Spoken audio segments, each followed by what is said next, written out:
What up, guys? It's Stock Money, continuing my I guess Connecticut's Most Wanted sit down with Stock. I don't know what we're gonna call it, but it's my first interview. Talking to a good buddy of mine, Lint, Tyler Auger. So tell me about kind of your climb in Connecticut, because you haven't always been where you've been at in the top 3. People kind of assume you haven't because you haven't for so long, but kind of just give me a sense of how you started, how you got into Melee, and how you've gotten to where you've been at. That's a lot. Let's see. I started with Melee.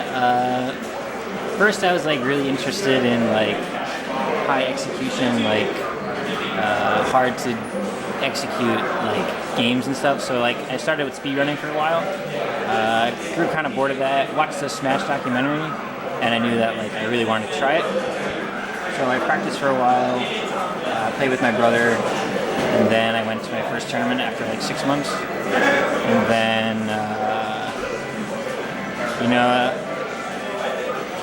I was pretty bad when I started, I think. But you just come back every single week, you get better. Actually, back then it was bi-weekly, so you lose and then you have to wait 2 whole weeks, and you're all right, 2 weeks. But then that's good though, because it's a different dynamic, because I don't know, it makes it feel more important when you lose and then you have to 2 weeks to wait. But I like weekends better. Yeah, for sure. More Melee. But yeah, I always feel like I've had a pretty steady improvement rate. I never felt like I stopped improving. I just always try to work on something, and try not to focus too much on social aspects, being good in the community, being respected and stuff like that, because just playing Melee and doing your best and learning as you go, that's just if you do that, then you're golden. Yeah, so going off of that, a storyline we always talk about in Connecticut, but I feel people don't know, is you kind of on your rise, you had to overcome some demons, and then I'll just name a few, S2B, Schminkeldorf, Zoe. So can you just tell me a little bit of how it was to be kind of in a daunting position where in the case of Schminkeldorf, be so high up in sets and just want to beat them and just overcome that, and how that and how you feel that's kind of translated to how you've progressed at that point? I would say just I don't know, in the case of Schminkeldorf, it was kind of a mental block type of thing, I think, because I would get really, really close and then I would blow it or something, get gimped, whatever. But it was definitely really frustrating for a long time, but I knew that eventually, I keep trying. It's it gets to a point where am I really trying, or am I just throwing myself at him every week? So I think when it came down to it was just sitting myself down, just being okay, what do I have to do to beat him?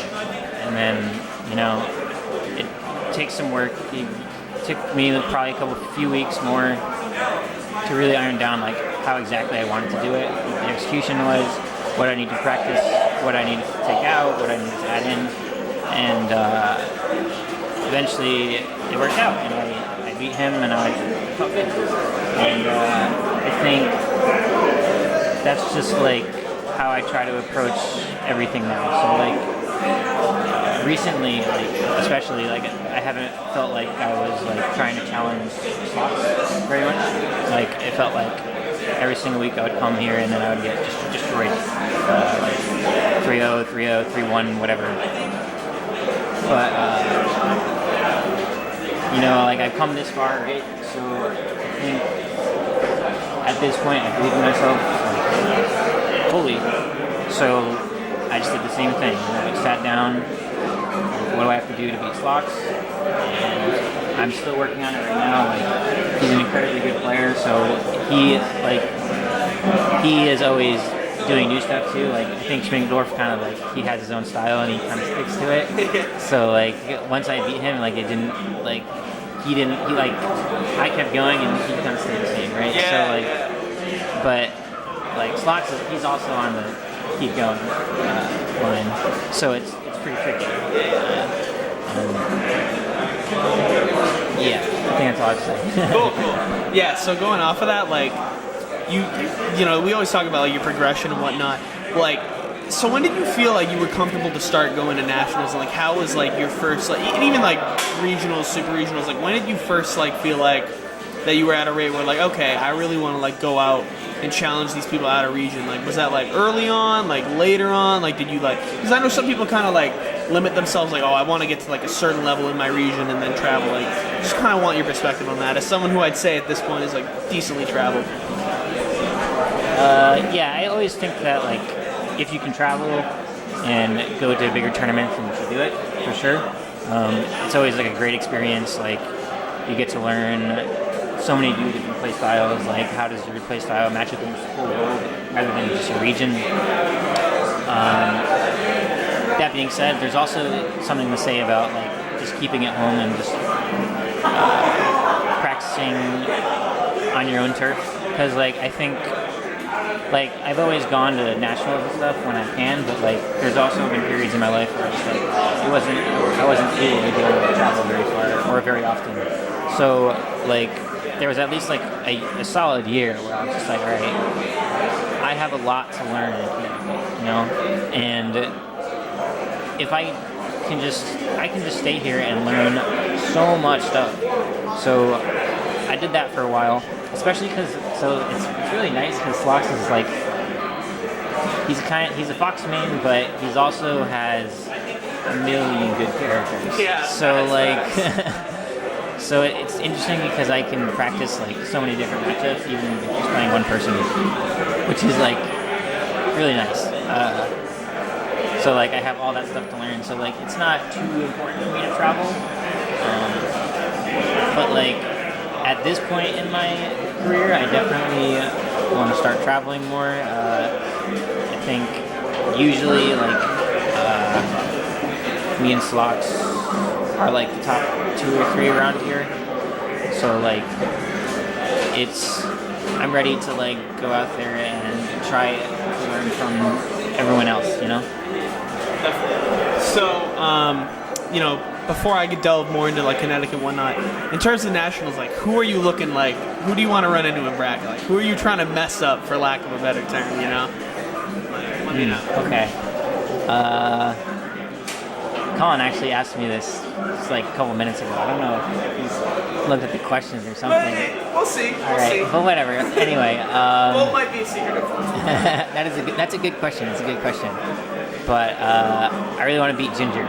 Ginger. Yeah, I want to play Ginger. He's really good. He's kind of like the rising Falco main right now. But you know, I want to show my stuff too. Yeah. Right. So yeah, Ginger. I want to play Ginger. Nice. For sure. Yeah, so like, you know, now we mentioned Bolton, how he asked that question, how you want to play Ginger.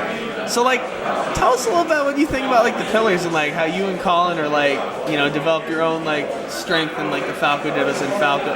Because I feel like you guys definitely have like traded off a lot of I guess Falco secrets and whatnot on your like rise, especially to you, because Bolt's kind of always been like a mainstay in terms of like the Connecticut top 5, but you had to like work your way up. So I guess you could talk a little bit about that relationship and like how it like helped your Falco grow a little bit. Yeah, for sure. I'm just gonna call Bolt Colin. Yeah, that's Colin. Fine. That's yeah, fine. Okay, cool. Yeah, I think they'll know it. So when I started becoming friends with Colin like pretty quickly, because like he saw I play Falco and he saw I was pretty good. I was getting better, and I think I owe like so much to him. Like I learned so much stuff from playing with him, from just like talking about Melee with him, because he is definitely like one of the best teachers I have had experience with in Melee. He's very good at explaining things. He has great ideas, and you know, yeah, he's a great teacher.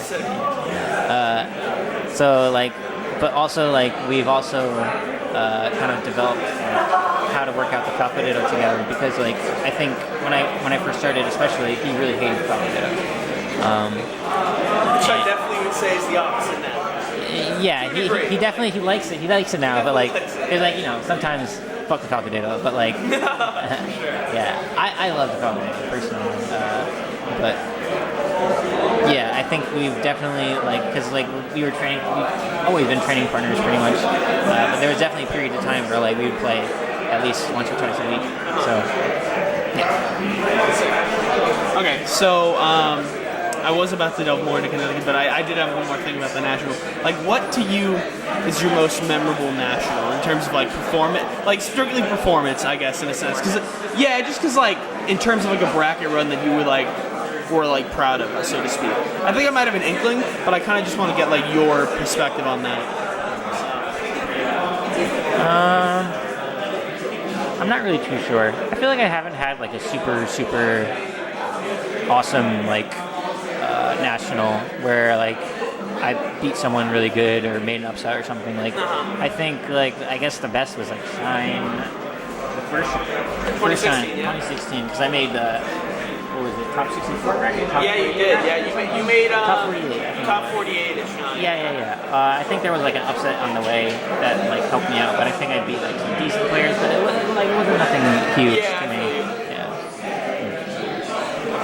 So you're still kind of like looking for like that kind of bigger national? Nah. Okay, yeah, definitely. I think, I definitely want I want my big national for sure. It would be cool to show people that, hey, what's up? I'm here. So how did the whole thing with Makeshift come together? As someone who's has quite familiar with Real Beat as Real Beat frequents the Connecticut region, how did that all come together? Tell as much as you can, given all the secret sponsorship details. But I mean, it's just kind of interesting how Connecticut's young guns like you kind of showing up and repping Makeshift now. So just kind of talk a little bit about that. Sure. Shout out to Makeshift. You guys are awesome. But yeah, so I think they first became interested in me when I played at the Tri-State Invitational. Actually, I don't know. I think that might be one of my favorite tournaments I played. Yeah. Because I feel like I played pretty good. I got the top 8, which was pretty decent. Yeah. I could have done better, but I feel like it was nice because I showed myself. And it was kind of for some of your first exposure to right. That's exactly what I'm saying. Tri-State especially. Right. Yeah. So I think at that point, Tri-State was oh, this guy's legit, and then definitely part of the Makeshift team. A lot of them they were interested in sponsoring me because they like my play style, they like what I was about. So they hit me up in December or so, saying, we want to sponsor you, we want to help you get out to events. They're really awesome. Their whole thing is that they help players that are in my situation where they need a couple extra, just enough money to get to the tournaments, and they'll help you out. It's pretty cool. They help you travel. They want to see the young talent rise up. Yeah. So it's awesome. Yeah. Sick. Glad to hear that. So as we kind of keep going and get to a close, I really want to hear what you think about Connecticut. As someone who's from Trumbull, Connecticut, you're one of the Connecticut boys. A lot of players we have in our PR aren't originally from Connecticut, but I think one of the cool things about our region are the top 3 are straight up Connecticut boys. You got Ant from Bridgeport, Tim's from around that area, and you're from Trumbull. So what do you think about Connecticut and as a region, how it's progressed? How just tell me about the evolution of Connecticut since you started playing around what 2 or 3 years ago you've been around? Yeah, I've been around. I've been playing for around 3 years. But yeah, I guess when I first started, it was just Anthony, Tim, and so STOC, Swift, and Bull. Those were the big names, and everyone else was kind of pretty solid step below. And it didn't really. I felt there wasn't anyone that was there were good players for sure, but no one that was really trying to get to that top part of Connecticut. So, but then when I started playing, I think especially there was a couple people around my skill level that was improving really rapidly. And it was really exciting, and then all of a sudden there's STOC, Swift, and then there's lint, there's thumbs, there's And there's Bolt as well. There's Ricky. Doom was in the original. Yeah, that's right. Yeah, Doom. Like, there was also other people that like stopped playing. There's Real. Real was amazing. Yeah, all the Yale boys. Real, Lindon. Yeah. So, and now at this point, I think Connecticut's pretty legit. Sorry. All good. Him and Bull have a connection. I'll let him know. Keep going. Yeah, Connecticut is like super legit now, I think. I don't mean to like be call up the in and out or anything, but Ken, like, he's like, I think honorable mention like on the new PR, and then he didn't make it. That's like how good Connecticut is. Yeah. I'm not saying that Tien's bad. Tien's a great player. It's like Connecticut has all these great players, and like there's also like. So like there's like my generation. I think there's also a newer generation coming in too, which is pretty cool. And yeah, I think we're pretty legit. And but like we also the cool thing about Connecticut is that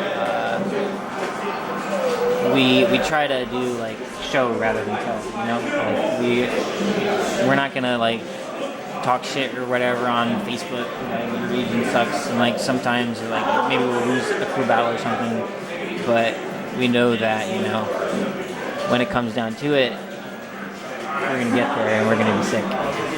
Sick. So just a couple more. Like, what are your what are your plans for 2018, just in general? For 2018, I have a couple things coming up. I think just next week I'm going to Gang. Gang's going to be pretty sick. Yeah, definitely. Then some tournaments that are on my radar, not confirmed yet though. The Arcadian, the National Arcadian, I'm interested in that. I think Full Bloom is on my radar, and there's another one I forget. And then I'm pretty sure I'm going to go to CU this year as well. Sick. Yeah. Sick. All right, cool. So, I mean, obviously, thanks for doing this interview, man. Do you have any more shout-outs? Like, to just in general? Shout outs to all the boys in Connecticut. Toe, I love you. Thumbs, you are amazing. A great peach player. I don't know, I just have so many great friends here, and I think, you know, we're going to show that it has been a worthwhile experience, and we're going to grow pretty big. Yep, thanks again, Lint, for doing this interview with me. Appreciate it, buddy.